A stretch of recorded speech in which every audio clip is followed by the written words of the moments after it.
Hello to all the Atlanta United fans. My name is Jurgen Damm, and you are watching Scarves and Spike, an Atlanta United podcast.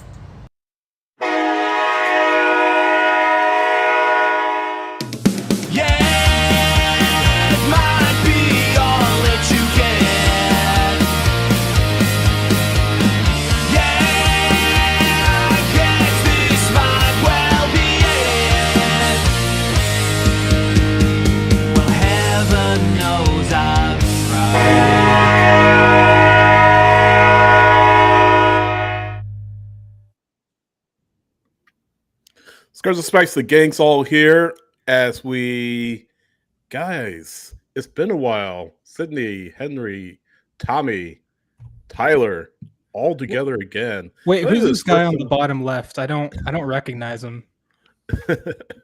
I feel like, and for this, I'm sure you guys all know Tyler wears glasses. He is going with a glasses-free look here on the stream. So he is. I saw him Tuesday. I barely recognized him. I came to my senses and realized that it was Tyler. So takes some getting used to. Gentlemen, how's it going? I feel like it's been a while since we've all been together. Henry, how are you? I'm doing all right. It's been a bit of a week, but we're here and we're ready for Atlanta United to be. I hate to say back, but he'll be back this weekend. No, you're right. Hey. Back baby. Tommy, how are you doing? Still recovering from that Columbus game. Just question why I drove 4 hours to watch it. I got to stop going there. It's a house of horrors. Cursed for you, isn't it? For this team. Cursed for a lady, not cursed for you. You need to learn some sage next time before you go. I think my first two games that I think I was 3-0 to start. Well, there in you Columbus. Like saw him the first time. I saw him win the Open Cup game against them. And then the first game or one of the first couple games they won. But since then, it's just good juju is gone. They're terrible there. Something about lore.com. I think it's the website itself, lore.com, that presents a negative reaction for Atlanta United players. Is my only theory. Wasn't even Star Wars night. It wasn't even Star Wars night, you're right. Yeah. Tyler, how are you doing? I saw you on Tuesday at the stadium for Dortmund versus Monterrey. But how are you doing since then, I should say? Well, I'm still recovering from getting back from Lisbon, which was amazing. Yeah. The whole trip was amazing. The trip home was not amazing. It did involve legitimately hitchhiking with a stranger from Augusta to my house. But I made it home that night, unlike thousands of people at the Atlanta airport. Yeah. I had a friend that flew in from the Bahamas, and they were going from the Bahamas to Atlanta back to Cleveland, and they circled the airport for 40 minutes. Oh wow! That's what we did, hoping that they were going to land, and then they ended up going to Charlotte, and they ended up just renting a car and driving home. Well, see that, so that's kind of what happened. We circled the airport for about 45 minutes. And then they were like, the air traffic control tower is being evacuated because of the wind and there's no power. And I'm like, that's wonderful to hear. Gary. So we landed in Augusta and we had to sit on the plane for 3 freaking hours. And when they finally let us off, I thought I was slick. I went ahead and booked a rental car and I was the first one to the rental car thing. And the guy was like, no, we actually have no cars left. I sat there for almost an hour. And I was just on the phone with my wife trying to figure out like hotel, something. What do I do? Because Delta had sent me nothing at that point. And as I'm standing there, the guy behind the counter, he slips me a note, literally, and I've got it. I saved it. He slips me a note and it just says, wait. And not ominous at all. I feel like this is a Hollywood movie script or something. Dude, for real. I feel like he comes back very badly. He comes back like 5 minutes later after people had kind of dispersed because everybody was getting off the plane asking him about cars, right? And he kind of leans over and he's like, I got one Kia Soul. That's all I got. I was like, I'll freaking take it, dude. I don't care what it is. I don't care if it's Fred Flintstone's car at this point. I just need a car. I get home. And so then somebody else walks up and they're like, are you trying to get this guy a car? And I was just like playing dumb. And he's like, no, I don't have any cars left. So then like 5 minutes later, he slips me another note and it says, I need your driver's license for the booking. Yeah. And so I, on the sly, hand him my driver's license. And like a minute goes by and he's like, man, you live 5 minutes from my house. Oh, really? And I was like, well, what are you doing in Augusta? That sounds real sketchy. He's like, I just moved and I'm about to transfer out of this location to one closer to where I live at. There you go. I'll just give you a ride home. And I was like, bet. So 3:30 in the morning, I got. See, I thought it was amazing. I thought it was like some guy you met on the road or something like that. No, I didn't do that. I didn't like go Okay. and Like you started walking back and just the car that you ran into. Put the thumb up on the highway and got picked wild. up. It was wild though. Like the coincidence, man. I was like, dude, yes, let's go. I don't have to rent a hotel, nothing. Let's go. Sweet. So that was my adventure. Well, one adventure that has just begun. Let's see how you segue that one. I'm not even going to segue. I'm not going to segue.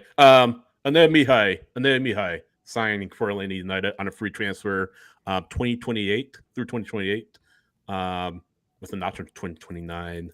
The new centerback signing for Atlanta United. He won't be available, of course, until the summer transfer window opens. So that's obviously the big story that we'll get into right off the top. Albanian international experience you're coming over, of course, from the Portuguese top flight. Of course, Pedro Amador played there as well, for a different club, obviously. But yeah, Enea Mihaj from Famalicão joining Atlanta United on a free transfer. Initial reactions to the signing, Tyler. Initial reaction to the signing, or Tommy, or Henry, whoever wants to go first. Tommy, you go first. I just got done telling a story. I'm happy that we're doing things ahead of time. It's showing some urgency for this season. Now, is it enough to save the season?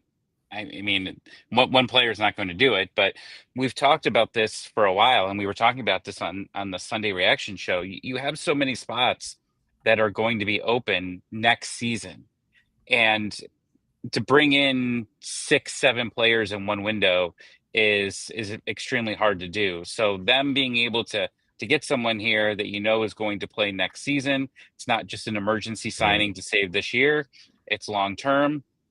I'm okay with it. Yeah, he's not going to be like your season saver, like you said, but yeah, you have him until 2028, 2029, and the injuries to Stian Gregerson, of course, more long term for Stian, and Derek being injured as well. You have some decisions to make, especially with Derek on an option year next year. So the question is, if he's going to come back, Stian, do you keep him around or do you buy him out? Do you look to offload him concerning his injury history since he arrived at Atlanta United? You bring in a player, and of course, Abram as well, who is probably as good as gone at the end of this season. You bring in a player who is relatively proven at Famalicão. He was their captain. So that speaks to sort of the leadership that he can bring to a back line. I can't pretend I know a lot about the Primeira Liga, Famalicão, certainly Portuguese football as a whole, but I think if you're able to become a captain, maybe 2 or 3 years in to your career with a club, that certainly says something about you and what you can bring to the table. Any thoughts? The USA scored, by the way. Did they? Already? My thing is behind. There you go. Oh, good job. Oh, good job, Tyler. Spoilers. Oh, there it is. Spoilers. Hey, Luna. There we go. All right. Well, remember that time. Potential. Yeah. In an alternate universe, he's an Atlanta United player. Right. But yeah, no. With Enea Mihaj, the big thing that they put on the announcement, on the tweet, on the email, on the press release, everywhere is that this guy is a leader, right? And he is, and Tommy is shaking his head. Tommy's shaking his head. but here, let me cook real quick. So they talk about him. I've got criticisms of that photo. You go, and then I'll come back to it. They talk about him as a leader. They talk about him as an organizer, which I think is interesting because that's something that this club has talked about a lot, isn't it? The leadership aspect, the communication aspect, this whole we need more leaders in the team, right? That I think Ronnie Dyla has said almost every other week. And this is a leader right there, a captain, rapidly became a captain, and at 26, I mean that's a. I mean, usually I think we expect captains to be the more veteran players, but this guy, he becomes a captain in his third season at Famalicão. That's got some value to it, and so he's coming in, and he's probably going to be the leader of that back line, the guy that's supposed to help organize them. And when it comes to, we're moving up, we're pressing. He's the one that's going to be telling people like, I need my right back to go forward. I need you to come back. I need you to hold up when you're ahead. How are we going to play out these games? How are we going to see out these results? That it seems like Atlanta United just cannot, like no lead is safe with Atlanta United. This guy's supposed to help address some of that, at least be a part of the solution. Again, I don't think this changes anything this season. Like y'all said, this is definitely not a, oh, well, we are back. This is playoff stuff. Get ready, y'all. But I think it is a step in the right direction. I think it's a very good building block, setting up moves that will come, first of all, later in this window, but also in this offseason where you're going to have a lot of guys moving out as contracts expire. Tyler, what do you think? I think I am very cautiously optimistic. Look, one center back is not going to change the way that this team plays. Yeah. But I think with what he brings, and I mean, y'all have hit on the leadership thing. I want to see it to be able to believe it. But it's desperately needed for sure. But I think as far as like what he offers from a center back perspective, he's seems to have a little bit of that dog in him, right? He seems to be able to track back, not afraid to go in on a hard tackle. Timing is proper, it seems like, with his challenges. But I think what excites me most about him is his ability to hit like a multi-line breaking pass and like a through ball from the back. And I'm not talking about, a hopeful ball over the top that somebody's got to, pull down themselves, go up for an aerial duel, and then turn around and do something with it. I'm talking about into the run of a guy like Latte Lath or Miggy or whoever from the back. He has that vision. And what's that? Top 3 winger, Miguel Miron. Top 3 winger. Hey, top That's 3. Another topic. There was a top 3 out there. But no, I mean, I think it's something that you need for sure. And it does kind of, I think, signal a lot of changes maybe with that back on in whatever way. I mean, Stian's hurt. I think you have to hang on to Derek for as long as you can. I think Luis Abram, especially if you're essentially bringing in an Albanian international for a Peruvian international. I don't know how often Mihaj will be playing compared to how many times Luis Abram is out. I don't know that either one of them. I don't know that Luis Abram or Stian are on their way out, but it just seems like that's kind of the idea. One of them. You can't have all of these guys on the roster at one time when you also include Noah Cobb, Efrain Morales. So, I mean, I'm excited about the prospect. I am cautiously optimistic, but we'll see how it plays out. What I don't want to have happen is him show up, be amazing for the final part of the season. Right. It's going to be very difficult to dig yourself out of the hole and then try and go into it next year and then fall apart like we've seen so many players do. So let me ask you this. I mean, you mentioned the center back depth, and I kind of want to push back on what you were saying about Derek Williams. Do you keep him around for 2026? You bring him back in an option year? I mean, if you do, I would assume that's a backup, and I would assume that if you bring Stan Gregerson back, I know there's some talk of buying him out because of his injury history, but if you do bring him back, I would imagine it's Mihaj, I should say, and Stian as their center back pairing. But then you have Cobb, you have Morales, you have others in the system. So, are one of those players expendable, I guess? I feel like if anybody's expendable out of that center back grouping, I feel like it would be Derek Williams, right? Because of his age. Certainly Braum. Yeah, I think certainly a Braum, but Get them both out of here. Well, I mean, if you do, and yeah, a Braum. I mean, there's no question he's gone on that contract, but then you have the flexibility to bring in certainly backup or maybe some youth to add to that center back depth. But I don't think you re-sign a Braum. That's the biggest difference. No, absolutely. No, definitely not. But Derek, you at least have a year. Yeah.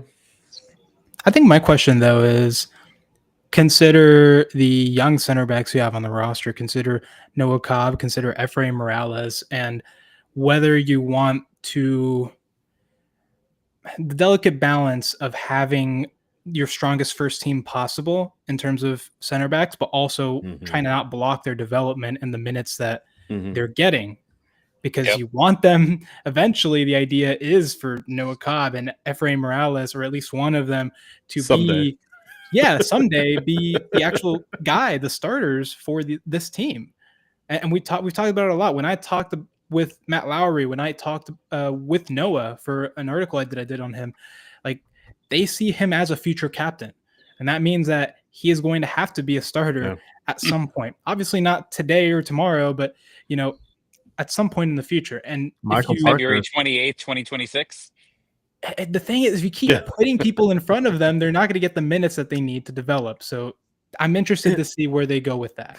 Michael Parker said the same thing. He was like, I want to see Noah Cobb getting consistent minutes, like back to back games starts. And that's what this team has done in past years. They've made these signings, but on paper they should work out. But not only have they not worked out, but like you guys said, it's blocking the development of Noah Cobb. It's blocking the development of Efrain Morales. It's blocking the development of throwing Luke Brennan into that discussion as well. So I hope that Garth Lagerwey and Chris Henderson, and I know their persona's not grata at this point, certainly Garth is. I hope at some point they realize, hey, we need to hopefully build around these younger players. Jay Fortune, certainly, I feel like he's a starter in 2026, when he comes back from his injury. Noah Cobb, you would think, would be a starter and center back in 2026. And that's why I said, is Williams expendable? Do you do something with Stian and free up that cash and let Noah be your center back starter along with Mihaj in 2026 and beyond? So that's my concern overall. I mean, I'm not saying this is a bad signing. I haven't seen him play for Atlanta United, of course. None of us have. And, the judgment will reserve until we see him on the pitch. But I think that's the concern for me, and I'm sure we all share that concern. I'm sure the fans share that concern as well. Well, I'm not concerned, because when Atlanta United posted that photo, it was almost like, when you get like an job application, it's like, please use 3 words to describe yourself. Just 3 words, And he wrote leader, determined, and organizer. Come on, man. Did he write that, or I don't know? That's the first thing that I see on there is he's a leader. Like I've work too hard. Many times I care on this too guy much. being a leader. This guy's a leader. We got the heart. Like, what's the next player gonna have? Heart, and then the next one's gonna be water, and then TikTok Earth. star. Like, basically, we're gonna sign 5 Earth, players, fire, and they wind, are going water, to form Captain Planet at some point here. Like, come on, I don't need 3 words to describe every player coming in here. That was a big eye roller for me there. Well, you got to get the sorry, whoever somehow, makes the right? graphics for Atlanta United. Yeah, we apologize. We apologize. No, Tommy, I get your point though. Wine connoisseur, like that's going to be one of the that's funny. Like, I'm funny. No, but I mean, you bring a good point. I mean, obviously you have to excite the fans, and that's part of it. But Mihaj's going to be under immediate expectations, immediate pressure to elevate this back line. This back line has not been good this year. Mistake after mistake. This organization, Williams, when he's been healthy, has been in bad form. His form has dropped off since the past couple of years. Stian can't stay healthy. So while you are having to kind of mix and match in your center back and your defense and your back line, when you have had your players on there, they haven't been very good. Hopefully, Mihaj coming in, he's not obviously the oldest player out there, but he's in that prime age player that Garth Lagerwey wants to bring in, Chris Henderson wants to bring in. I know, Tommy, you kind of roll your eyes at that. I'm just sick of everything right now. I'm like everything. It's like I just needed to turn around. I don't need to hear prime age player. I don't need to hear leader. Yeah. Like and these are things that we hear. And this is what as I hear you talk, Sydney, I feel bad for the players coming in, and it's not their fault. It's just because the signings have just not worked out overall over the past year and a half. So the players coming in are not getting the what's the word I'm looking for? The benefit of the doubt that they're good. I think a lot of people are just going in, and I've seen it on Twitter, and I've seen it in the replies of the posts from the club. Is that they just don't trust the front office right now. Do I blame them? No. Okay, like we've stuck up for Garth Lagerwey for a while now, and whether it's people are just saying we're being homers or it's just us being positive or overly positive, like right now we're not getting that. There is no benefit of the doubt, because when it was Carlos at the end, there was no benefit for Carlos at all. Yeah. And Garth, there was some positivity just because of Garth's history of forming teams and winning teams. Yeah. And now all that good energy that we had is gone. Okay, but I would argue that you need to reset that a little bit, because Garth's not the one in charge of the signings anymore. It's Chris Henderson. I mean, and by the way, Diego Luna, banger that was. But again, back Diego to my Luna point. too? Yeah, and no, it was a beautiful goal. Really good outside the box shot. Nice. But yeah, going back to my point, we're talking about Chris Henderson here. This is his second transfer window that he's gonna have this, he's gonna be in this role for. Yeah. You got to give him a chance. I mean, I understand feeling jaded with Garth and not being a fan of his stuff and being, having your patience run out with him. I understand that, because he has been here for, it's almost going to be 3 years now. Yeah. I get it. But Chris Henderson, he just got here.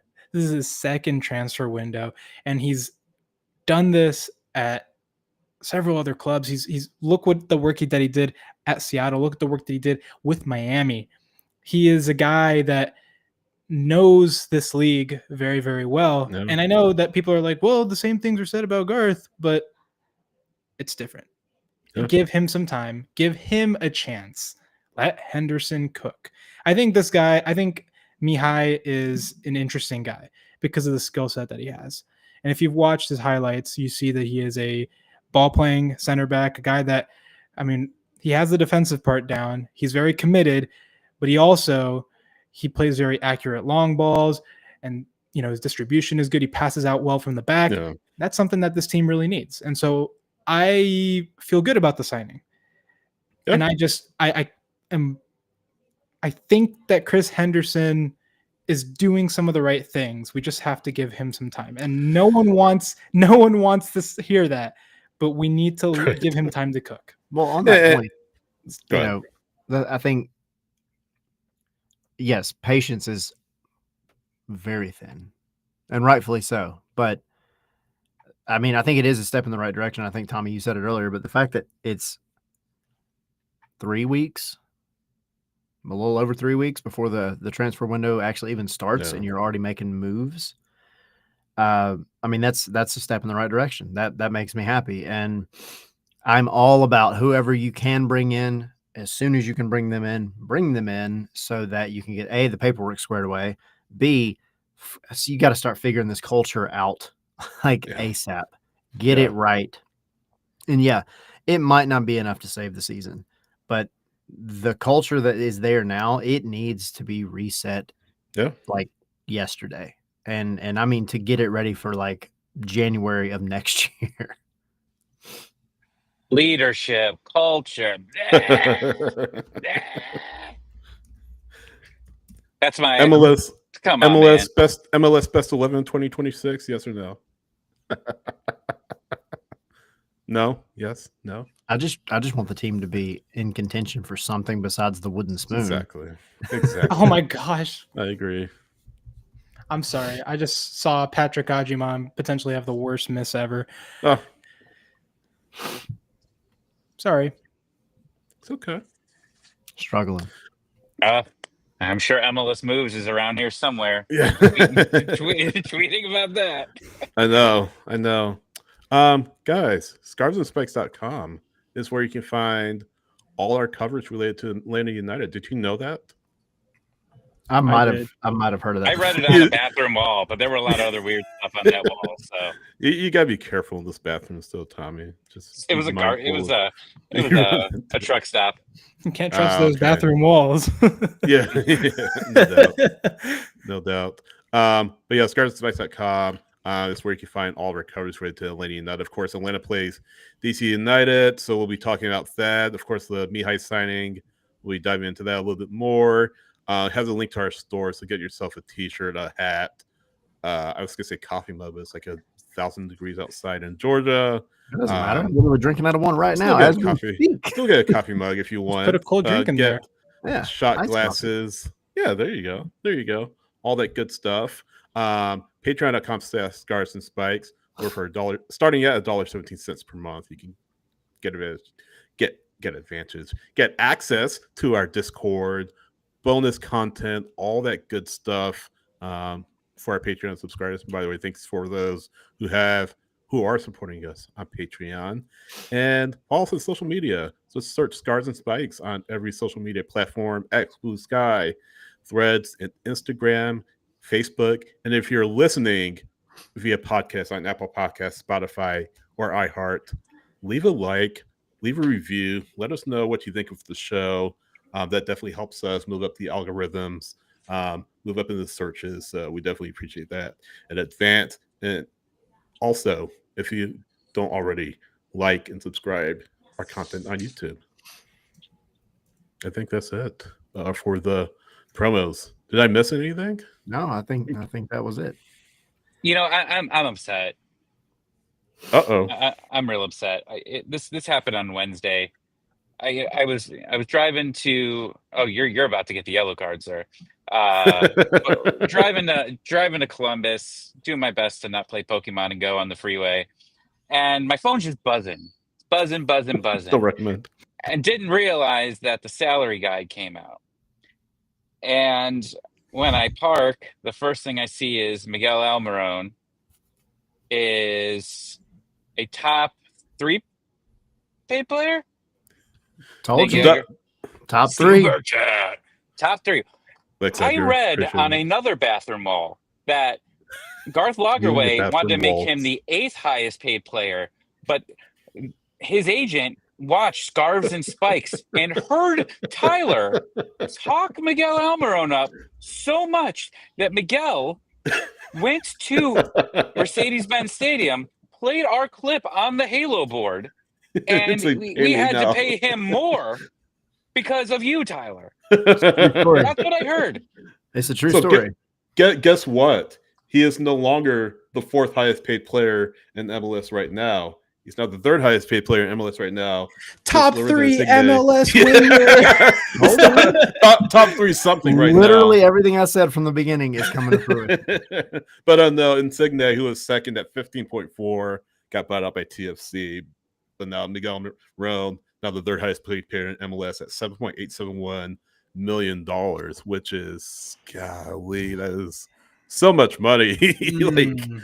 I was not expecting him to be making that much money. I'm gonna take a cut. I mean, it doesn't matter really because he's a DP. I get it, but like, you're not moving on from him. 7.8. It does matter. You're paying him that much. You're expecting a guy that's going to make a difference and that's going to be one of the best in the league. And right now, he hasn't been that. How many jerseys did he sell? That doesn't matter. I don't care about how many jerseys he sells. I care about how many goals he scores. I care about how many assists he has. I care about how he helps his team get better. He hasn't done that.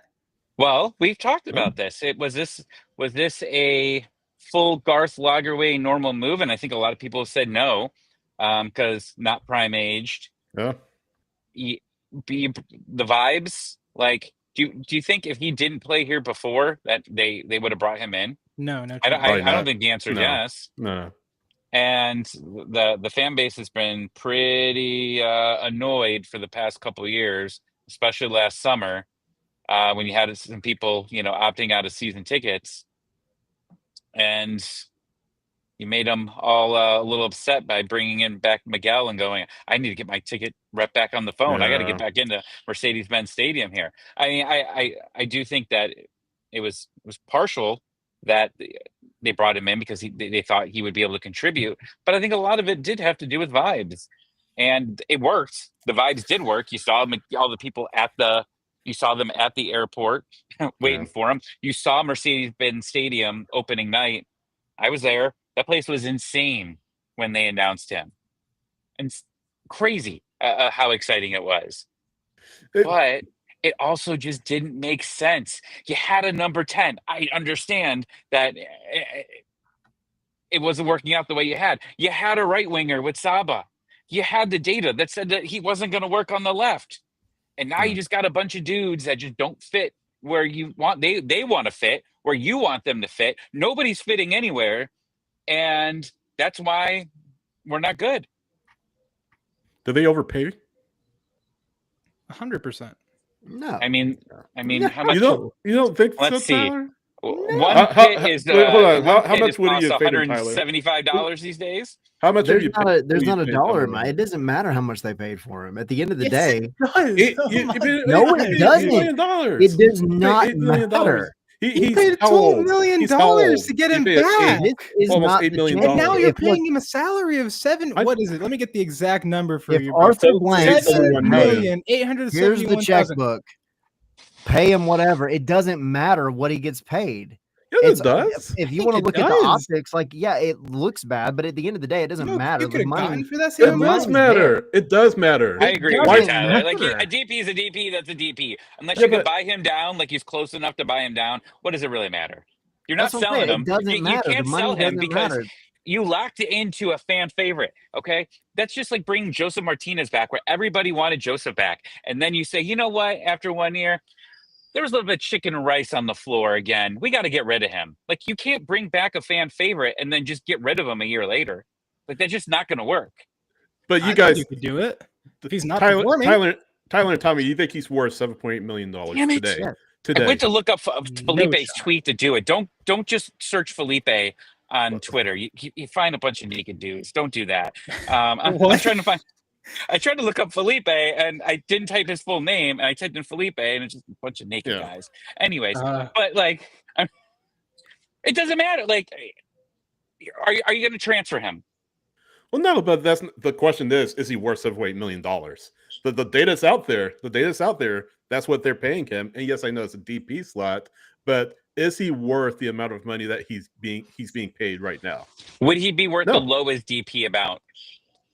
The lowest amount, like a buy down amount. Is he worth that right now? That'll be too low. But I mean, bring him in for what, $4.5 million? Name one other winger or number 10 right now, short of Lionel Messi, that could step into this team and make it better. The way the team is playing as a team right now. Evander, Danny Bouanga, Martin Ojeda could do it.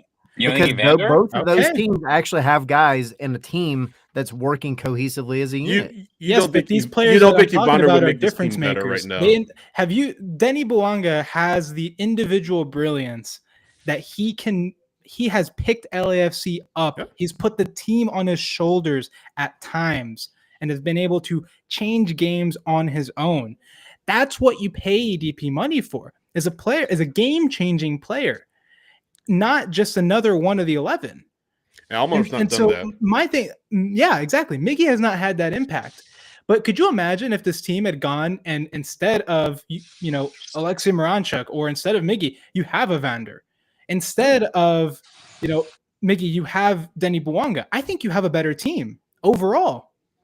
Absolutely.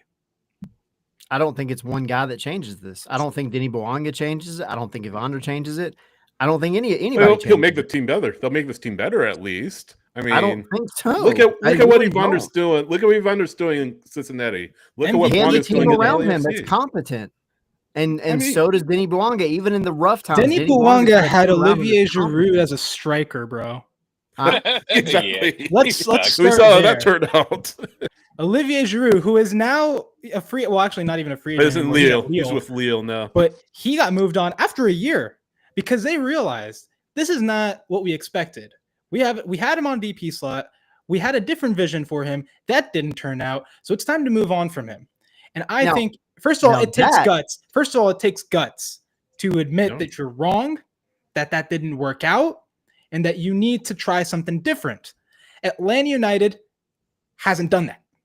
Exactly. Right. I don't think, though, because I agree with you. I think, yeah, absolutely. If you realize the moment you realize this is not going to work, move on from whoever. I don't care who it is. That being said, one person out and one person in doesn't change this team. There are, I think, 14 players at the end of this year that you have to make a decision on. You have to. Yeah. And there's about 3 right now that I would say they're non-negotiable and they have to stay. The rest of them, I don't see it. I don't think it's there as a team. The culture's not there. They're not there. Therefore, I don't believe blaming it on one player, whether it's Miranchuk, Miggy, Latte Lath, the water boy. I don't know. It doesn't matter. Like this is going to take not a full burn it down, but a hard reset of something to fix the culture that this team has right now. And Cincinnati and LA haven't had that problem. But again, my point is, though, commensurate with the money he's making, and I see what you're saying. And it's a DP, yes, I get it. But the optics of it, though, are what gets me, though. Atlanta United overpaid Miguel Marone to come to Atlanta. I agree. They gave him too much money. I agree. The problem with this signing was always that any other team that signs him, and let's just say he gets signed by, I don't know, one of the LA teams. Yeah. And it doesn't work out. And they decide, you know what, we're gonna do Toronto, what Toronto's doing, we're gonna cut him after a year. It's not working. We're just gonna buy him out. We understand it, we lost some money. Okay, it's not a big deal. In Atlanta, it is a big deal. It is one because he did things before. The fans loved him. He's the second most loved player on this franchise. So now, if you do cut him, it looks even worse on that front office. It's not just lost money. It's you played with our hearts. You brought him here. It didn't work out. Now you wasted money. Now you wasted our time. You wasted our money buying the kits again. You wasted all the excitement that we had for one season, and now he's gone. It's a completely different situation. It's an only thing that can only Atlanta United can say with Miguel Almiron. Like if he went to Charlotte, like they said, and it didn't work out in Charlotte, cool, cut him. Whatever. Yeah. Tyler be on here the next week saying, "Let's bring him on. Let's bring him on. Let's sign him. Let's sign him for cheap. Let's do it." But that was always the problem with this, is that if it didn't work out, and we really didn't talk about too much about that it wouldn't work out. We didn't think it would be this bad. But again, it's not just his fault. It's the entire teams. It's the coaching staff. It's the management. It's all of that have equated to this crappy season. But this just like you're kind of stuck with him at this point. At least I think so. And if you do mess up, I mean, that's going to be a real interesting conference there with Garth and Henderson, saying why they bought him out or why they transferred him out and took probably a huge loss. Because what you guys are talking about, like if you do decide to move on from him, you're taking a hit wherever he goes. There's no Saudi calling to pay you for him. Well, and this whole, when you look at Almiron making nearly $8 million, you look at Alexi making nearly $5 million. Latte Lot was a little bit lower, he's making just over $4 million, and then Cleek, I was surprised by that too. No, absolutely. And then Cleek, he's making just under $2 million.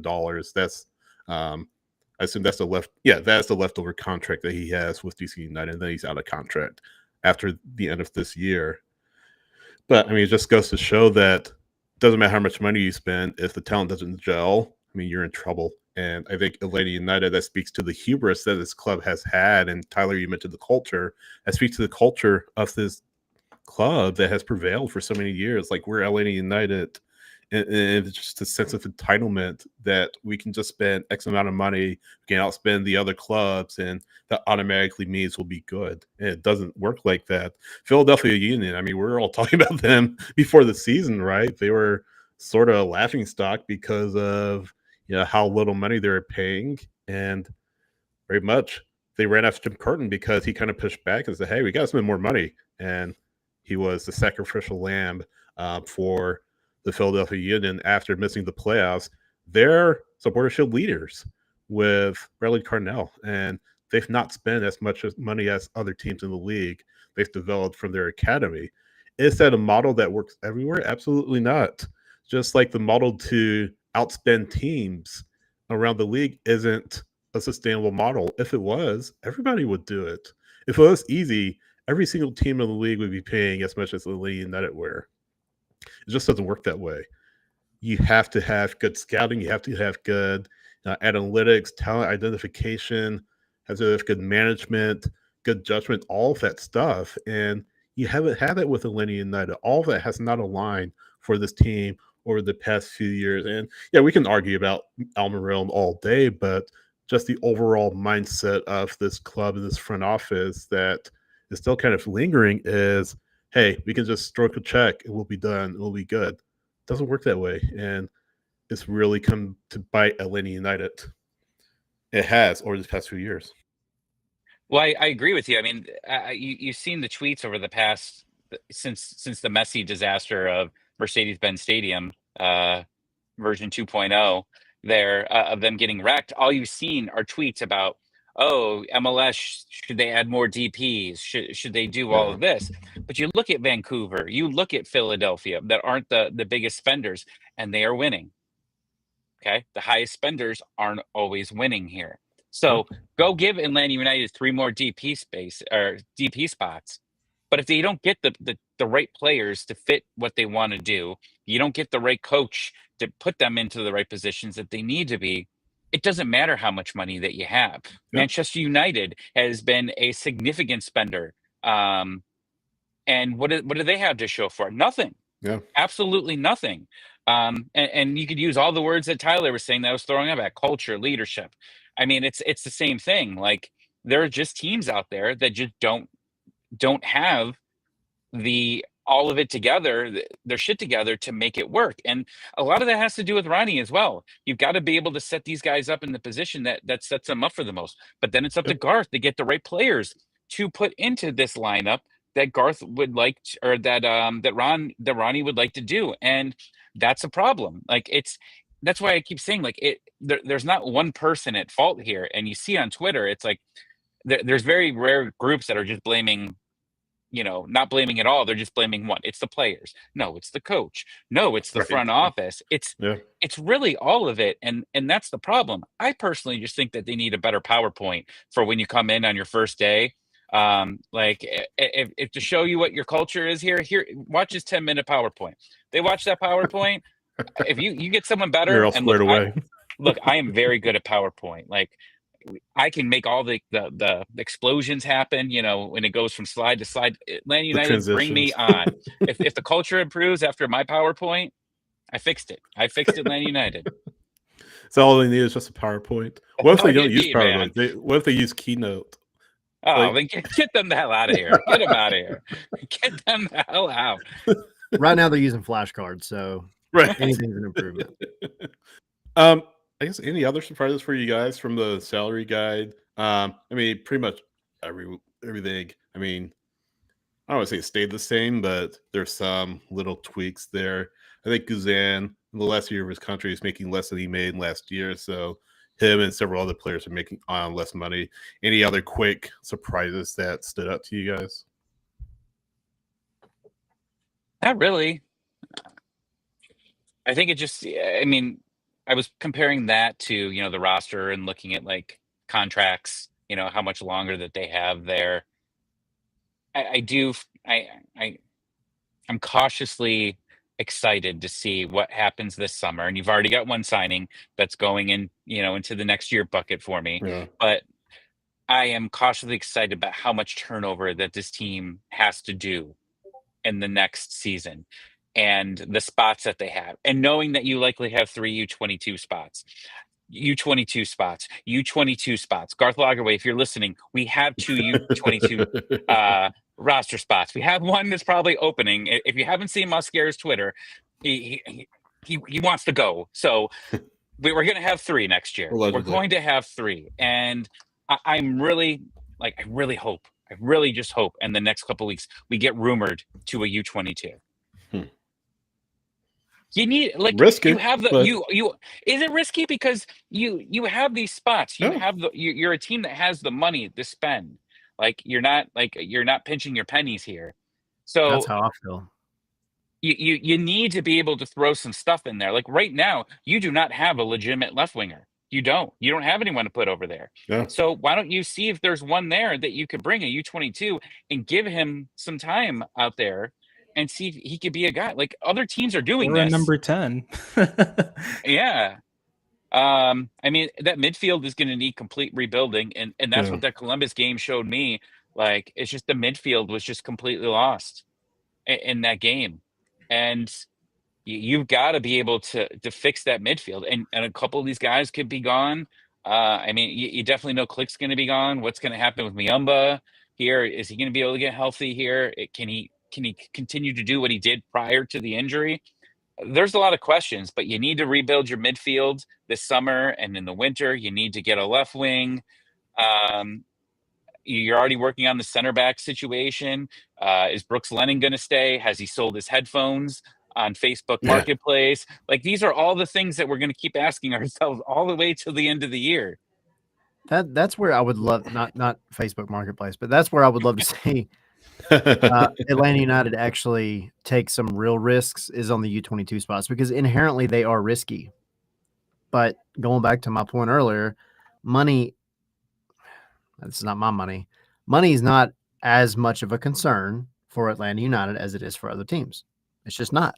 And it won't ever be unless something really, really bad happens with Arthur Blank's accountant. So can you imagine bringing on a guy because he would have been a candidate for it back then, like Ezekiel Barco? Yeah. 22 spot. Yeah. That's where you go and you find the up and coming South American talent or whoever and spend a little bit of extra money, bring them on. I mean, look, if it crashes and burns, they still have a lot of room for you to move out away from them. Well, you have 2 roster spots available. I mean, with Mihaj coming in, you'd have 2 roster spots available that you can fill. So, hey, you can get a U22 player, but then maybe you can get, some depth where you need depth. Tommy, you mentioned the midfield. Maybe you sign a midfield player here in the summer, and then we have this turnover coming up in the winter window. You can go and swing for the fences, maybe not your bigger moves because you'll still have Miggy, Latte Lot, and Alexi as your DPs, but you can bring in, those culture-changing players, those players that, probably aren't superstars, but you can, truly make this roster into your image. And Henry, you said it, we've kind of been talking about it and said, oh, you gotta wait. It's tough to wait. It's tough to be patient, especially when the team's been this bad for this long.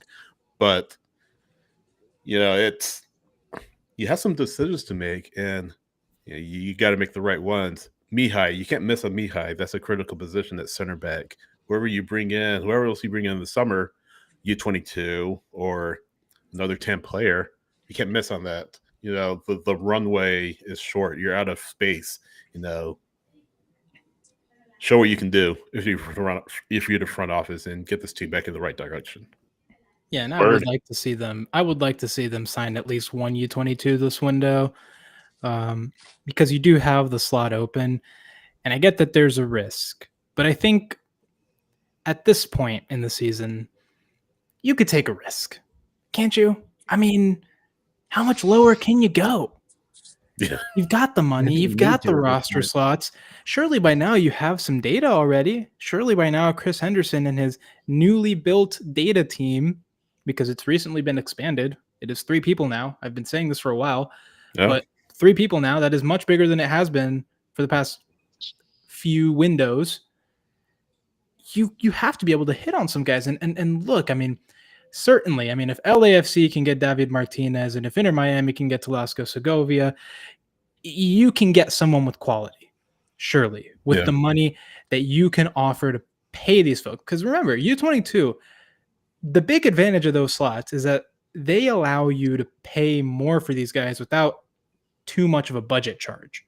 Yeah. And so you can afford to pay these very promising young players hefty sums of money to attract them, to bring them here, and to show them To like, develop hey, them. exactly, and develop them and be like, hey, Yep. you know, Miguel Almiron, he went to Newcastle from here, right? You can be the next Miguel Almiron. I think that was the original plan as well. If you think about it, Thiago Almada, he came here, he was young, and he went out. Well, he didn't go to Europe immediately, but look where he is now.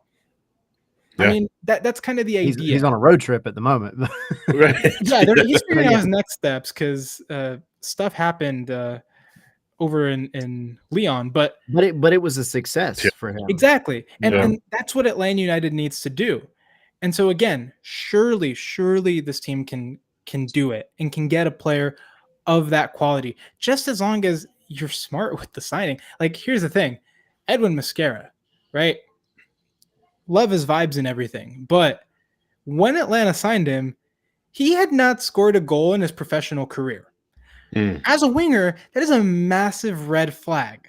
Like, I really don't know what they were thinking about. I'm being for real. I remember Felipe tweeting that. Like, go back and look. He had no goals. How do you sign a forward with no goals? So, like, that's one of the things. If you have a little bit of common sense and you have the analytics that you have been constructing, and you have a guy that is as experienced with these slots and with MLS as Chris Henderson is, surely you can't go wrong. And if there's any time to start building that foundation, it is now, when you are in the crap as far as the season is. Yeah. And you can afford to play these guys because they will get time. Whoever you sign at those slots, they're going to have to get time because they're kind of the hope for the season at this point.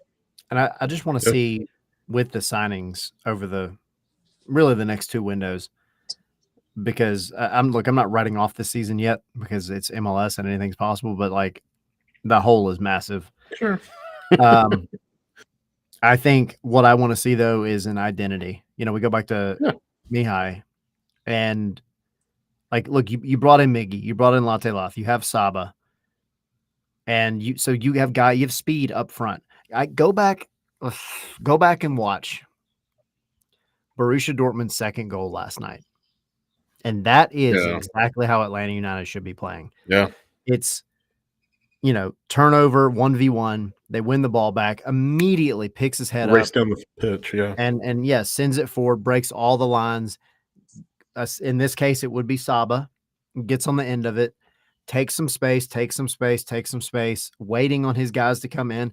And then he plays the gentle pass to the top of the box to the guy running into the box, and he slots it home. And like, it's such basic football, but where it goes wrong with Atlanta is, hey, we might get that pass, and then we're going to run towards the box, and then we're going to send it somewhere over the box, right, and hope somebody's there. And it's just like, you get a guy like Mihaj coming in, and it's like, all right, cool. We have a guy who can pick his head up and make the difficult pass, kind of like what we wanted out of Alexei Miranchuk further up the pitch. I just want to see if that's what they're trying to do, and that's take advantage of the speed that this team has. I want to see that in all the signings. I don't need you to then bring in a guy that can't run faster than 6 miles an hour and is broken all the time. I want an identity, and I just want to be able to see it.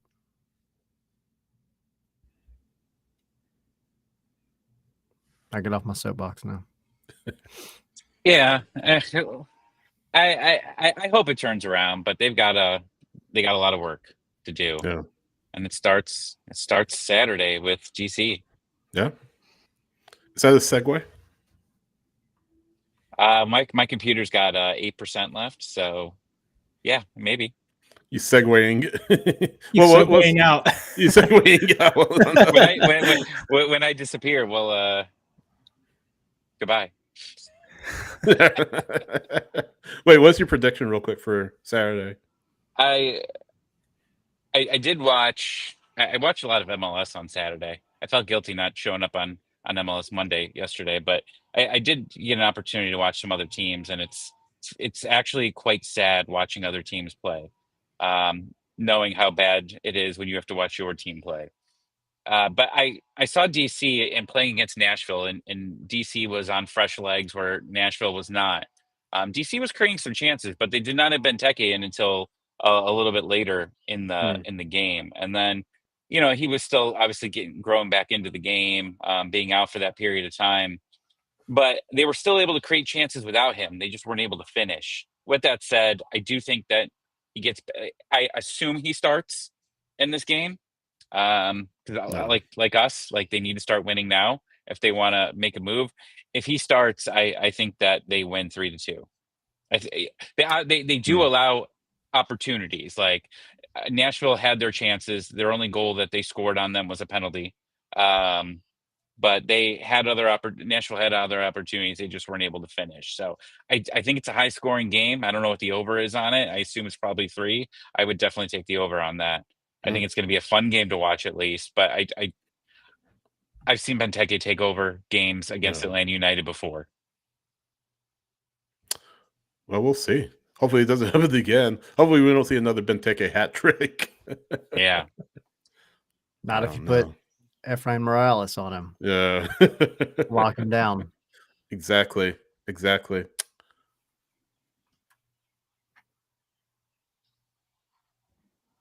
Well, did you freeze? Oh, I thought you froze. No, I'm here. Everybody okay. froze. I thought that was my computer dying out. Well, it sounded like Sydney was going to say something else.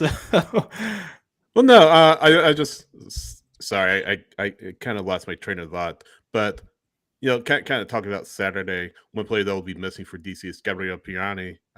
He, Tommy, you probably saw, got a mix up with I forget who was it that he. Gaston Brugman. Yeah, he mixed it up with him, sway at Brugman, and Brugman kind of sold the call a lot, and Pirani just got a yellow card, and DC felt hard done because they felt that Pirani should have been sent off. He only got a yellow. Pro afterwards said that it wasn't considered violent conduct, but then the disciplinary committee ruling against Pirani and suspending him against Atlanta United. So he'll be missing an action for that match. So we'll see how that affects Atlanta United. But as Omer drops in his prediction. But D's like DC. Yes. That's funny. I get it. Yeah. Very funny. I love it. No, but Tyler, you said it like Tommy, you said it. DC are a desperate side. I mean, this is a team that we're kind of talking about. Will Troy Lesesne make it to the rest of the season? He's still there, but this team right now, a point up on Atlanta United with one more match played. This is the team that has struggled all throughout the season. I mean, they have Benteke on the team, but they don't have much else, and that's been the story pretty much of the Christian Benteke era, I should say.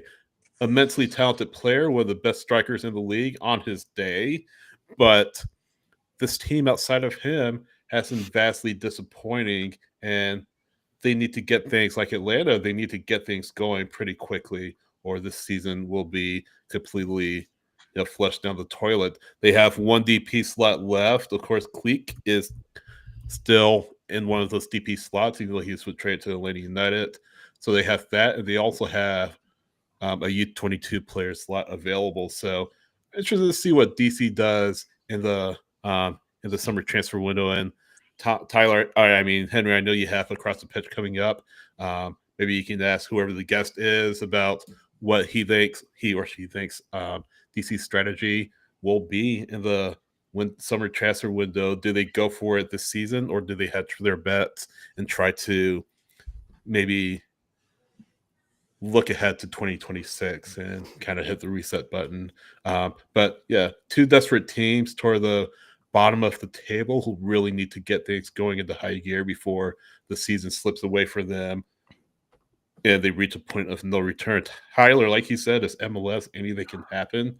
Any team, with a little bit of, good results, maybe a little bit of luck, can go on a run and possibly pull themselves up above the line. And I feel like both teams certainly will be looking to do that. My prediction, though, was 1-0 DC United. I think DC just has a little bit more quality than Atlanta United this season.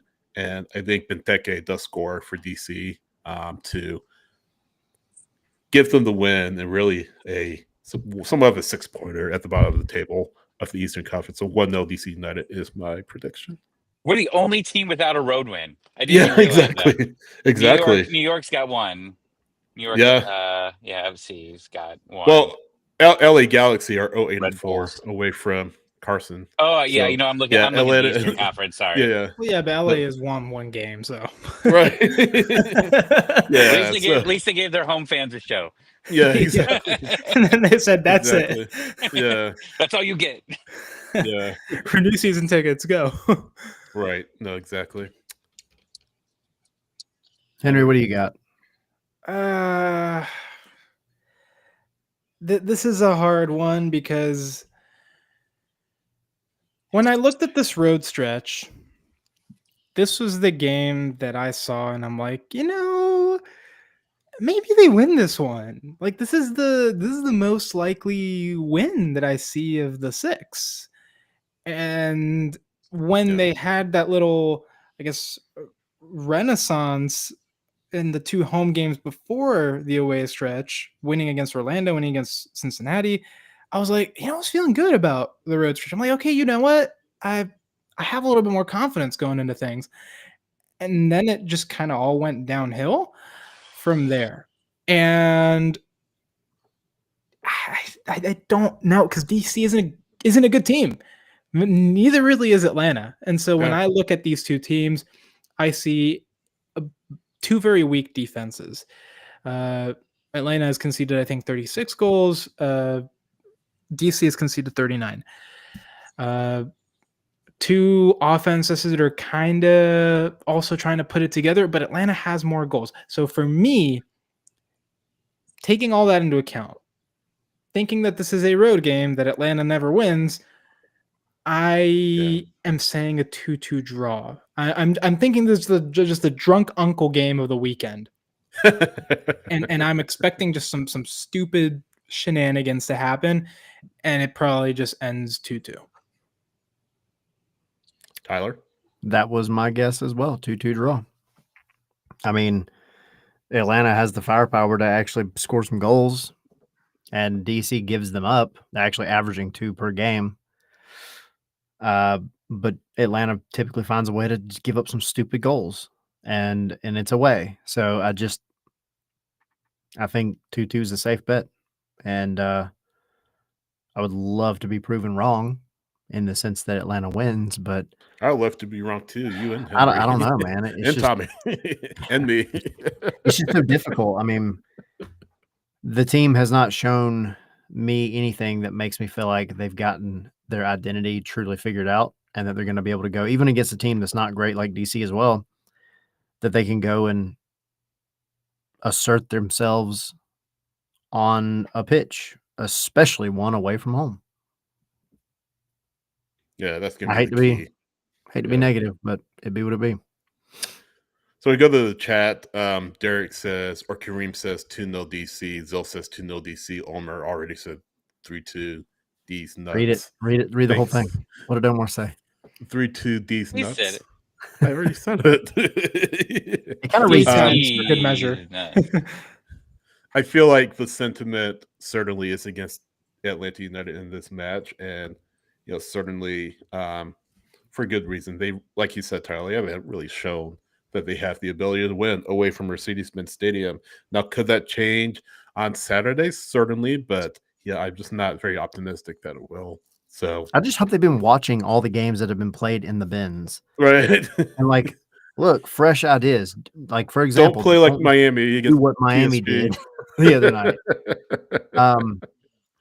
Look at just some of the beautiful game that's been played in that stadium over the past 2 weeks has been wonderful, and I just wish that it was Atlanta United doing it. Bird. Yeah. What else we got? Anything else before we get out of here? We had a short one this time, guys. I mean, Short one. Yeah, you had a stinker last week, and now we're going into this one, and we didn't have a weekend game, which thank the soccer gods we did not, because that game would have been a disaster at that point. Now that it's rescheduled for my birthday, it's on my birthday. That's an international break, so there might be quite a few players missing in that game now. Great. Yeah. Fantastic. Guys, Jay Fortune's out for the season, so who do you start in midfield? I don't care anymore. Riley. Started freaking Riley for all I care. Yeah. Well, my thing's about to die, so if I die while I'm talking about this, I apologize. But like, I mean, Henry said it earlier. You got to play the youth at some point. Yeah. And you have to continue developing them. And in a season where it's not fully lost yet, but it's getting close, and you need a position of a guy that can hopefully help stop some goals and progress the ball, I think Riley is the option for that. And whether Ronnie's here next season or not, I think it's a good chance for him to work with him, to prepare him. And we talked about this last year. There were certain players that could be that. We talked about Cobb last year getting some opportunities. This is Riley's chance now to really take it over for the rest of the season, and hopefully he can get that spot. I don't want to see, like we talked about it, like the midfields that we've seen over the past couple of weeks. Most of the time, I don't want to see that again. I'd rather see Riley play. Yeah, you really don't have any other options, right? I mean, you do. In theory, Mateusz Klich could start. Klich is suspended, so he cannot play. He is, yes. But then you also potentially have Tristan Mayumba coming back from injury, and we'll probably know more about this tomorrow. We have media availability at training, so I'll be there. I'll be sure to let y'all know what happens if he's available. It seems like he'll be. But yeah, in theory, if Mayumba's available, he would be an option also. But I agree with Tommy. I would like to see Will Riley get more minutes. I mean, he has shown to be, to deserve those minutes. He has been pretty dependable the time that he's been on the field. And like we said, you want to make sure that these kind of young players, the homegrowns, because they have a different, I guess, drive, a different motivation, right? And that's what you want to see a little bit more. And also, if you really are planning for them to be the future of the team, you need them to have sustained minutes so that their development can continue. And when you're in a season where you are 13th in the East, 14th in the East, does it really matter if you play the guy who's probably not going to be on the roster, who's 34 years old, who's, that, or I just say play the kids, man. Just play the kids. Miguel Marone's meeting the media tomorrow as well, Henry. Are you going to ask him about his contract? Well, I'm not gonna make my cut whenever he's ready. You deserve it, you jerk. Ronnie already. I think I had my thing with Ronnie. I don't want to have that with Miggy. So part 2. Yeah, I'm not trying to piss off everyone on the team. I promise. Sure. Make your way down the line. You just upset from most paid to least. Well, I think that's it. Unless you guys have anything else to bring up. Play the kids. Play the kids. Amen. Is that our final thought of the show? I think so. Okay. Well, check us out, scarfsandspikes.com. Follow us on social. I'm at SH Wrights on X, SH Wrights at Beast Guys at social on Blue Sky. Try to get more involved in Blue Sky. Try to get more involved in Threads. I'm at Saturday. SidH.soccer on Threads. Yeah, I'll get to that as well. Henry's at HAGita pretty much all social media platforms.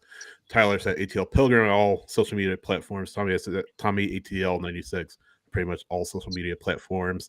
Saturday, 11:05, we will be at the Nest R4 Bar at the City by Hilton Hotel before the Club World Cup quarterfinal match between PSG and Bayern Munich. That is going to be a massive, massive one. I will be there. PSG. Rooting for PSG, Tommy. So I got $50 on them. Yeah. That's why.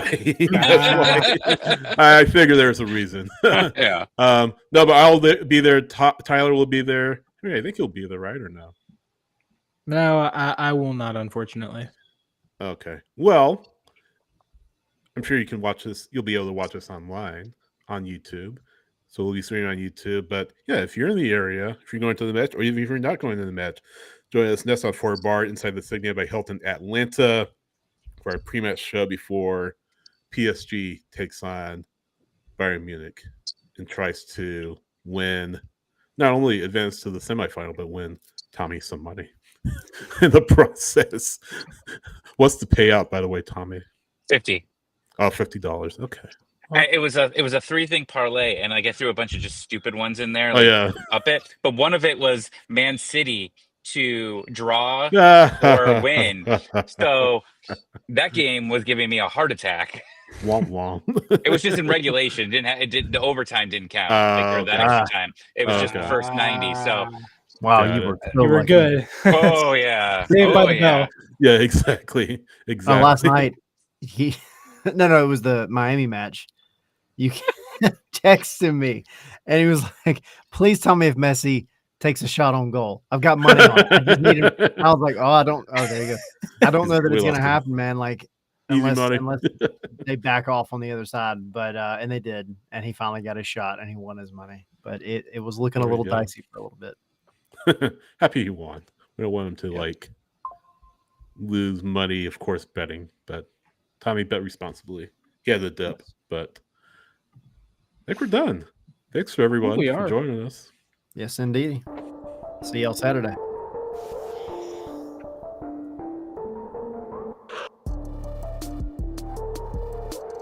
Man, USA might actually win this game. So we'll be spared of the poach out narrative for at least a few more days. At least a few more days until the final, where Mexico's going to be the real test, I think. Yeah, I mean, always.